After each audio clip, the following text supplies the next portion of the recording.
Residents of Jobele in Afijio local government area of Oyo State took to the streets in protest yesterday, raising serious concerns about security in their community rather. In a video circulating online, a resident accused the police of releasing a suspected bandit who was reportedly arrested by locals the night before along the Ibadan-Oyo expressway. Let's see the footage of the protest. We are here live in Jobele. Please, youth of Oyo, this is right time. This is right time. We need to stood up and we come united and make everything proper. The police are not our friends. They are the one killing us. They are the one killing us. How will on it? We arrested a bandit last night, and before you knew this morning, they've already releasing him.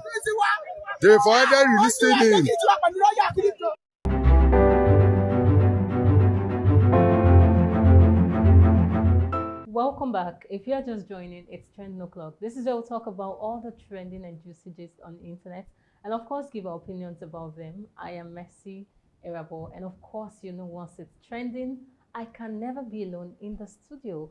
Who is joining us this beautiful morning?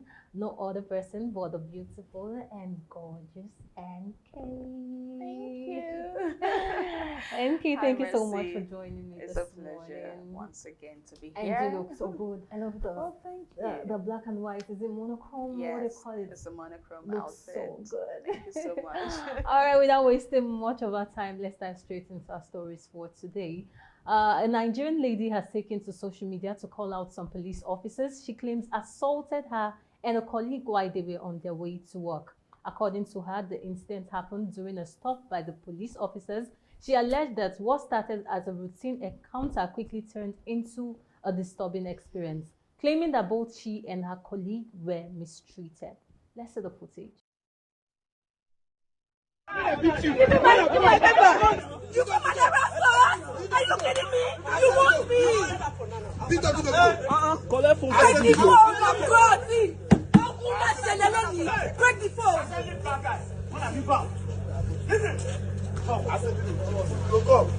You carry my phone down. Hey, give my driving license. Give me my phone Hey, down. give my driving license. See, I don't get to that offense, so you carry my phone down. You carry my phone down.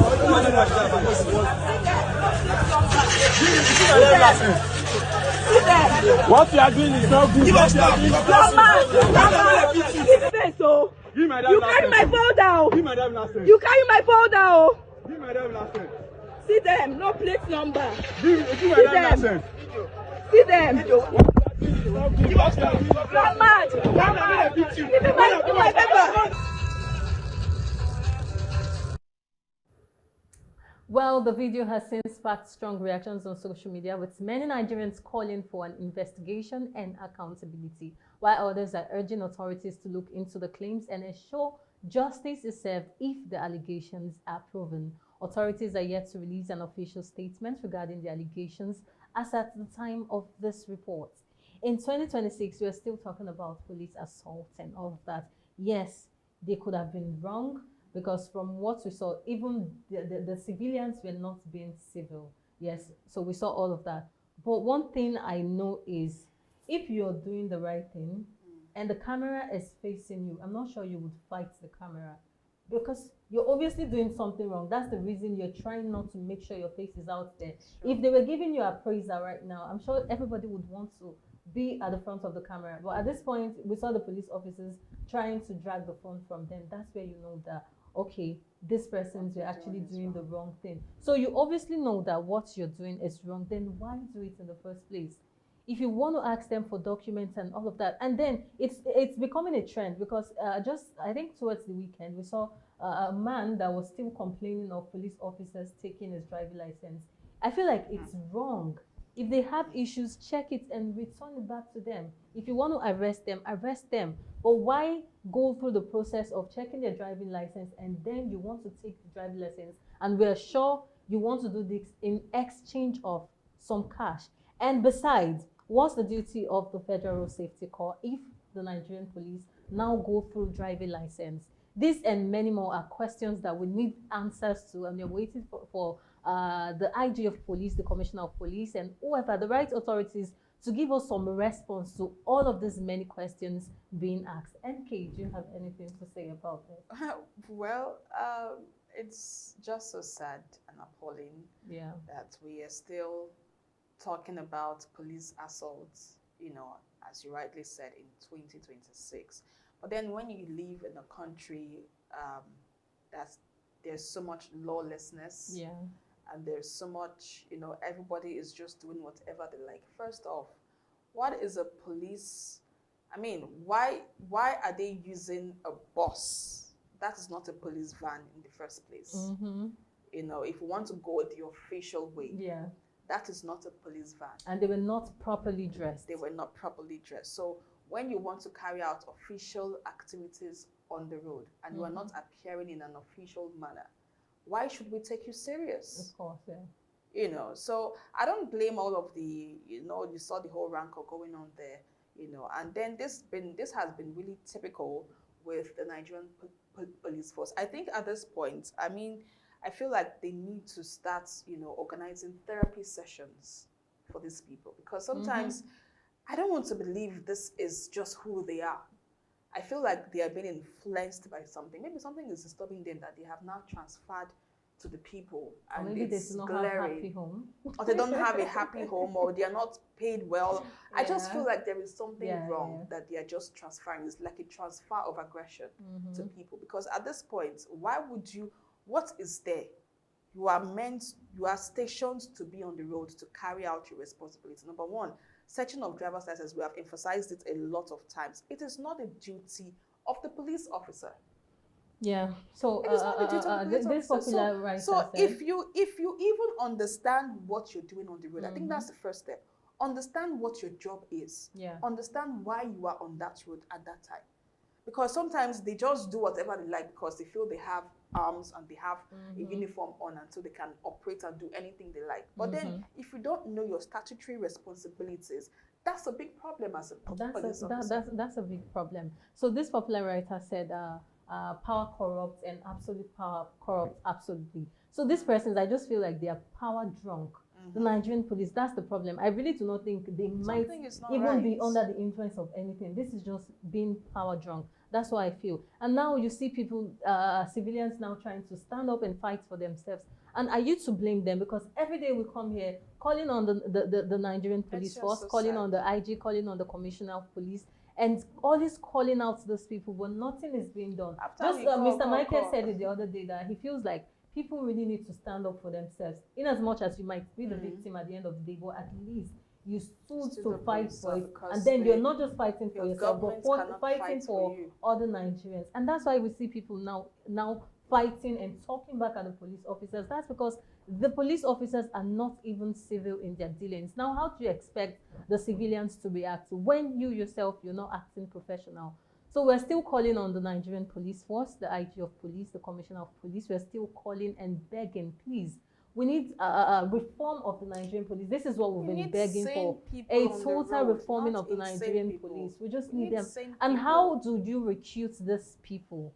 How exactly do you recruit these people? Do they go through trainings and retrainings and all of this? These and many more are questions that we need the IG of police and the commissioner of police to answer. Well, like we know, we're yet to get an official statement concerning this very case. And once we do, we'll definitely bring them to you. Away from that very story, residents of Jobele in Afijio local government area of Oyo State took to the streets in protest yesterday, raising serious concerns about security in their community. In a video circulating online, a resident accused the police of releasing a suspected bandit who was reportedly arrested by locals the night before along the Ibadan-Oyo expressway. Let's see the footage of the protest. We are here live in Jobele. Please, youth of Oyo, this is right time. This is right time. We need to stood up and we come united and make everything proper. The police are not our friends. They are the one killing us. They are the one killing us. How will on earth we arrested a bandit last night, and before you knew this morning, they avoided releasing him.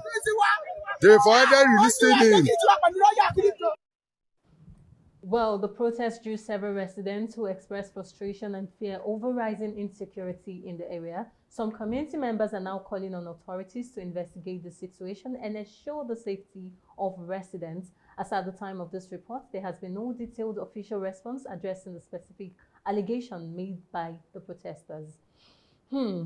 Just yesterday, we still talked about this, and a day before, we still talk about this, saying we do not need a nationwide protest because of the insecurities. Because at this point, I feel like people are now beginning to take laws into their hands. Like, okay, at this point, let's fight for ourselves. Since the government, the law enforcement agencies cannot fight for us, let us fight for ourselves.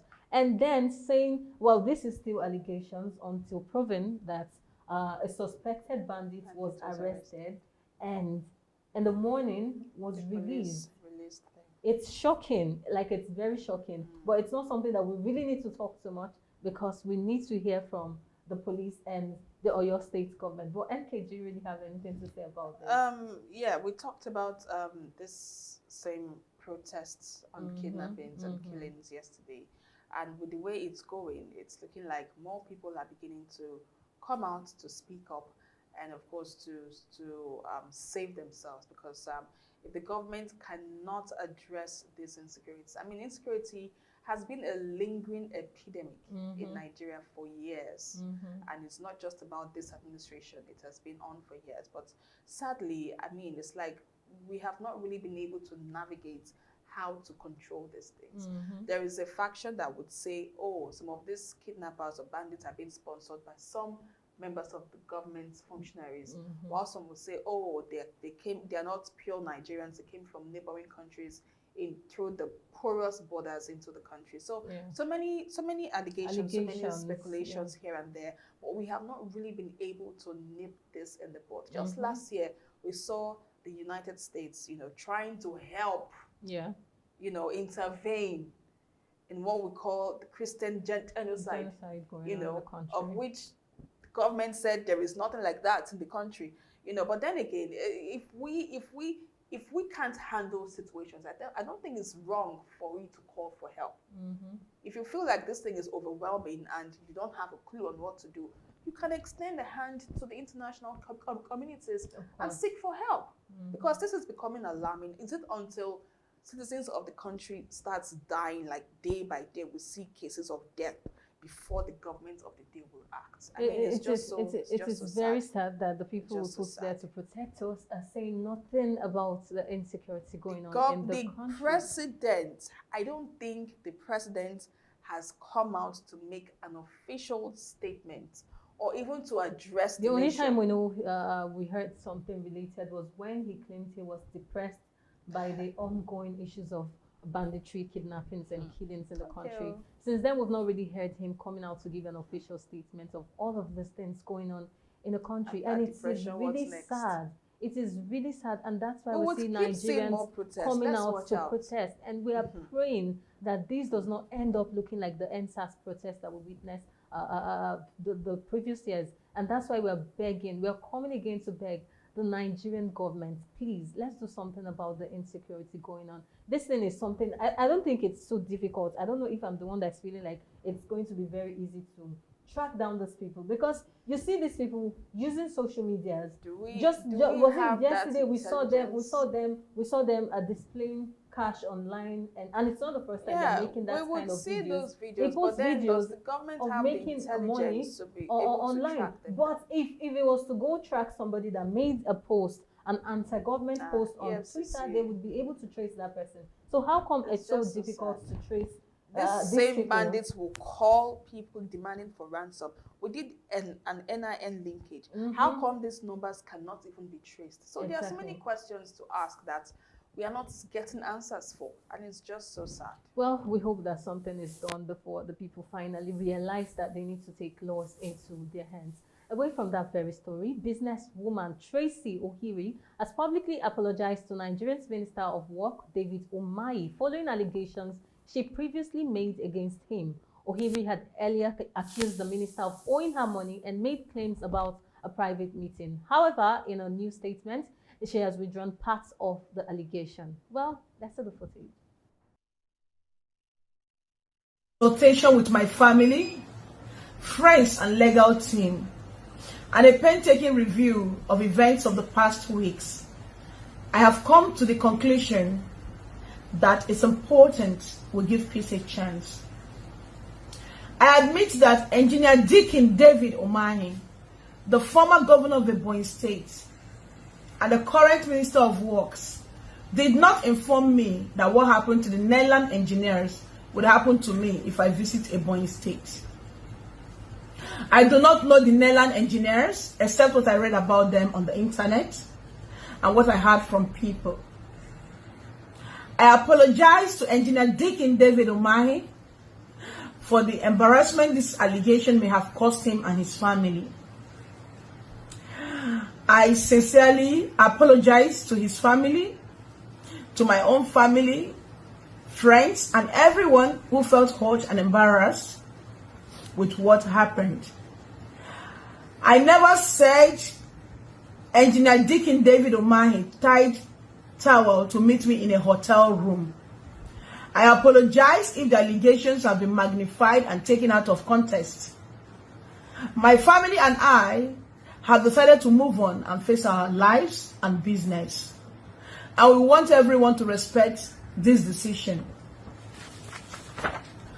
On the issue of the contract, I admit there was no formally signed agreement between David Umahi and I.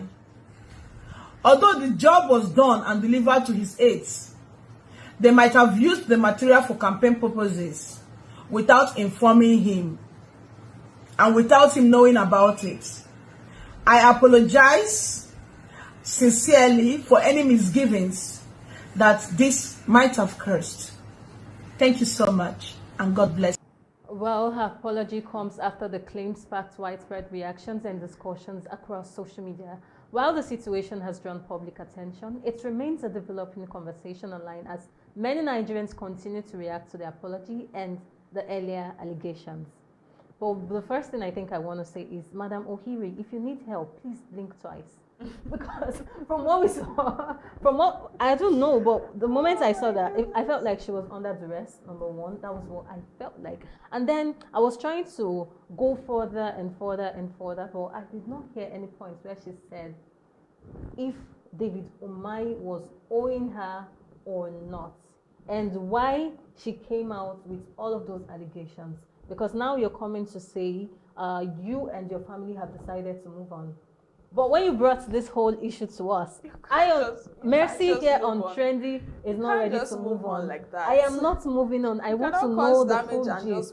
I want to know the full gist because I remember how we were trying to stand up for her and all of that. I even remember when David Umahi came out to say, how would you chase a woman for, is it 8 years or 12 years that is she Queen Elizabeth and all of that. We saw all of these things and we were dragging David Umahi like tiger generator, and now for no reason you're coming to tell us that you've decided to move on. I am not ready to move on yet. I want to know the full gist. I want you to come out and explain why you did that. Is, if everything you said before are the wrong allegations, then you should come out now and tell us why you did them. If they were true, come out now to tell us why you decided to go ahead with this very apology. But like I said, if you need help, blink twice. And can you what you have to say? Well, first off, to me, that doesn't look like an apology. Sorry to say, it doesn't look like an apology. It looks like something she was compelled to do. Because if you look through her glasses, thank God her glasses was transparent enough to show you what was, in front of her. And you could see someone was like holding the paper and was flipping through. So she was just comfortably reading what was in the paper. So I don't think that's an apology is not something you just sit down and you want to read and write. Sometimes you say something from your head based on what you have done. And you sincerely say the apology from your head. Like, let it flow naturally. Let it flow naturally. You don't have to read it out. But then again, whatever, you cannot just create a damage and just want to move on. You can't just be moving on. I'm not ready to move on. No. You have to come out and explain why you did what you did, whether it was for trends or someone paid you to spoil or damage his name or his reputation, or if you were just chasing clout. you must just say something. You cannot just tell me like to that. move Because on. when you move on and the issues are not being dealt with or the allegations are not being cleared, it seems like, oh, there is something hidden. You know, it's not fully cleared. So, I mean, come out and see. We see your apology, fine, even though it's not really an apology, but we see the effort you have put in, but still come out to explain why you did what you did, because you cannot just smear my name and tell me you want to move on. No, we will snug it out. We will snug it out. So come out and just give us your own side of the story, as in what really happened, what pushed you to do what you did, that you're coming out now to apologize, and then what prompted this apology. Is it that someone came to you, or you were receiving threats, or you, what prompted, or you were informed that after the apology you would get your money and all of that? What prompted the apology? So don't just move on like that. Just finish what you have started, and let's just end it. And I wonder if we right here in the studio, if we're this boiled, I wonder how the likes of Showore would be feeling like right now. Because imagine people left their full-time job, they left everything that they had to do, they went there to speak for you and all of that. Now you're coming to say everybody should move on. Like we should move on, like we were jobless when we decided to take your case in the first place. We're not jobless. We just felt pity for you, and we feel like now we need to fight this. This is oppression and intimidation. We need to fight this. And now you're coming out to say everybody should move on. Well, I think this story is supposed to be tagged a developing story, because we need more of it. We need you to come out and tell us more. And we want to see if it was allegations and accusations wrongly. I'm sure David Umahi should be ready to file lawsuits by now, right? So let's see if we're going to get that. Let's see what David Umahi will be saying next. Maybe he would be like, okay, bygone is bygone. Let's forgive and forget. Maybe that's what we're going to get at the end of the day. But let's see if we get after all, right? So, I mean, he could just forgive. Yeah, let's see if we get more of it. So once we get more updates concerning the story, we'll definitely bring them to you. Media personality Chude Jideonwo has sparked conversations online after making a statement about the presence of married gay individuals in Lagos State. While responding to speculation about his sexuality, Jideonwo said that Lagos is home to many married gay couples, suggesting that the reality may be different from what many people publicly acknowledge. His comments have since generated mixed reactions across social media, with many debating the issue and others discussing the broader topic of sexuality and privacy in society. The statement continues to stir conversations online as Nigerians share their view on the matter. Lagos is full of married gay couple. The moment I saw this very story, you know, one thing that just, yes, we know, and it is very illegal. We know that for sure, but we know that a whole lot of persons still do it. And then when you go on social media, especially TikTok, you see people publicly displaying their love and affection for same sex, and then you wonder, how come these people are not being tracked down if this thing is really illegal in the country? But now talking about many gay couples in Lagos, and I feel like, okay, at least these ones, they're living their truths, right? But I heard of one case in Abuja where this man was actually married to a woman. So he actually married a woman in the house, and this woman, he just married her for marriage sake. Just me, I don't want people to look at me. I don't want people to keep telling me you need to get married and all of that. So let me just marry her for the books, for the record. Then he did that, and he was still going about with his gay partner. And when she found out that she was being cheated on, she found out that this man was cheating on her with a fellow man. So now imagine, just imagine. Yes, we know cheating. Cheating is very painful and hurtful. Yes. But now imagine cheating on the woman with a man. Like, I don't want to be able to relate, but gay marriage in Lagos. NK, that's what we're talking about. I'm not surprised, you know, if it's coming out to say that there are a lot of gay couples in Lagos, because I mean, in Lagos there are so many things going on in Lagos. A lot of things going on in Lagos. Do you even know that there is a gay club in Lagos? In fact, there are gay clubs in Lagos. So I mean, I'm not really surprised, because in Lagos State anything can happen.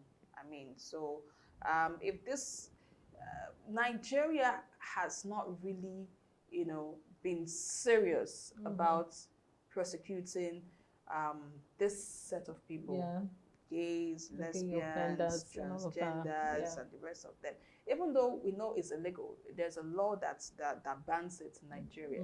But talking about the enforcement now, it has been a challenge. That's why we see more of these people coming up. We see more cross-dressers, more, and that's what they start with. more Cross-dressing, saying, you know, "I know I'm just a and model." they are so bold, displaying themselves and their lifestyle on social media, and the government of the day is not tracking them down. I mean, Bobrisky now has left the country. So I think he's happy where he is. But then again, you saw how the whole fight, you know, it was later on, you know, they started fighting him and he had to just flee for his life. Country, you know. But then there are a lot of his kind still roaming the streets in Nigeria, and nobody is doing anything about it. So if we are having gay couples in Nigeria, it's because nobody has come out to say, if you do this, if we catch you, this will happen. This is your prosecution. This is your offense. This is your. Nobody has come out to really arrest such people. So they will be bold to carry on with their activities. And it's so I very mean, sad. I'm not surprised if he's saying that there are lots of gay couples in Lagos. Yes, it's very sad. It is very true. Very, very sad that this is happening in a country where it claims to be illegal to have gay and homosexuality and everything going on. But it's so sad that we still keep having more and more of it. And the DSS, I don't know why I am always trying to call out the DSS, because you know why it's not as if I am beefing them, but you see the DSS, if you post something that is anti-government on Twitter, they would rush and they would track you down no matter where you are. They would track you down. Then how come they are unable to track most of these things going on social media? You see people go on TikTok, you see people are professing love to the same gender, and the DSS, they're not doing anything about it, and that's supposed to be part of their duty. They're not doing anything about it. So we are calling on the right authorities to look into these allegations. Yes, for now we'll still call it allegations. We need the right authorities to look into these allegations, and we need to see arrest. We need to see people being arrested due to these very allegations. Well, until we get that, then we will still tag this a developing story until we get that and proven, because for now it is speculations and allegations. Away from that very story, let's quickly rush this very story. Wife of popular Nigerian cleric Eno Jerry Eze has sparked reactions online following her comments on submission and respect in relationships. Speaking during a recent sermon, Pastor Eno Jerry Eze emphasized that submission remains an important virtue for women in relationships and marriage. According to her, women should embrace respect and submission as part of building a peaceful and stable home. Her remarks have since generated mixed reactions on social media. While some people agree with her perspective on traditional values in marriage, others believe relationships should focus more on mutual respect and partnership between both spouses. The conversations continue to trend online as many Nigerians share their different views on this very topic. Submission and respect in marriage. Yes, we know it's right. Even the Bible says women should be submissive to their partner and all of that. But one thing I keep having issues with topics like this is who then holds the men accountable? Because everybody keeps on preaching about the women. Women, you should respect your husband. Women, you should do this. Yes, we know, because we see a whole lot going on with the feminism and all of that. When they're taking this whole feminism to another height. Like the feminism that we know that people started was to say, oh, we're supposed to have equal rights, right? But right now, I feel like the feminists that we have these days, they feel like, oh, we are women, we should be more powerful than the men and all of that. So we know that's why things like this keep going on. But we still need people to hold the men accountable. Why not tell the men? Respect should be mutual. Why making it a one-sided thing? The woman should respect. Yes, we should, but we also deserve respect.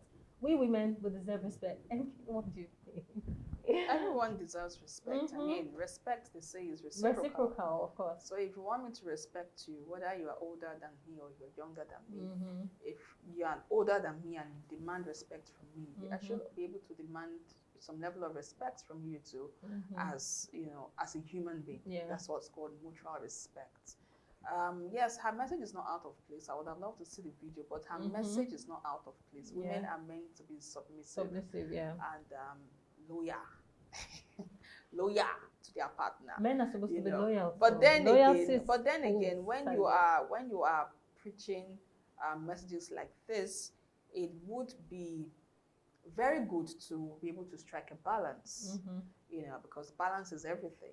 You don't just focus on the women and making them say, yes, talk to them, tell them, make right them on, pastor. right You on. hear their voice very loud. And then women still do the same thing too. But then I feel like there should be a level of balance. When the Bible says women submit, before the Bible talked about women, he talked about men first. Men, love your wives as Christ loved the church and gave himself for it. People are forgetting that love, if you're loving your wife as Christ loved the church, there's a lot of sacrificing, there's a lot of compromising, there's a lot of giving, there's a lot of everything involved in that 4-letter word love that most men don't seem to realize. So when you say women submit, you only submit to a head that is good. Because sorry to say, some men, they have coconut head. When you submit, when a man rightly loves his wife and he constantly shows it to her, it makes that woman to submit easily. Naturally, you don't force Submission is easy. But how will I be submitting to somebody who the head not correct? Sorry to say, the head is not correct, or the man is not loving me right. The man is not loving me the way Christ loved the church. It's like slavery. Suffering and smiling. That's not marriage. That's not love. So let's strike a balance. Let's do the things right. Women, we know what to do. Or men should also know what to do and do it right. When you love a woman right, you will not be talking about you not the submit, you not the respect me, because those things will come naturally. Women have this, we are emotional beings. We can literally kiss the ground you walk on when you love her right. Exactly. When so you I mean, let's right. strike a balance when we are preaching. Exactly. Like this. Talking about striking a balance, I feel like it is the right thing to do, because that's why you see cases of women dying in their marriages. Why? Because we're supposed to submit. Suffering the man slaps smiling. You, you're supposed to still be very submissive. The man hits you, you're supposed to be very submissive. He doesn't give you money to cook for the house, you have to still be very submissive and respectful. Women. So these are things that we need to preach, so that women knows where to draw the line exactly. Not just saying, oh, we should, no matter what it is, a man is a man. He deserves respect. He deserves you being submissive and all of that. So this is where we need to actually just strike a balance. Well, this is where we have to wrap things right now on Trending, but it's been an amazing time, and all thanks to NK for always making it super exciting for us. Thank you so much for always having me. Thank you so much. And of course, you can join the conversation through the comment section of all our social media platforms, on Facebook, on YouTube, on Instagram at Atlantic Media and TV. Well, I will see you again same time tomorrow. I remain Mercy Erbo. Have a blessed day.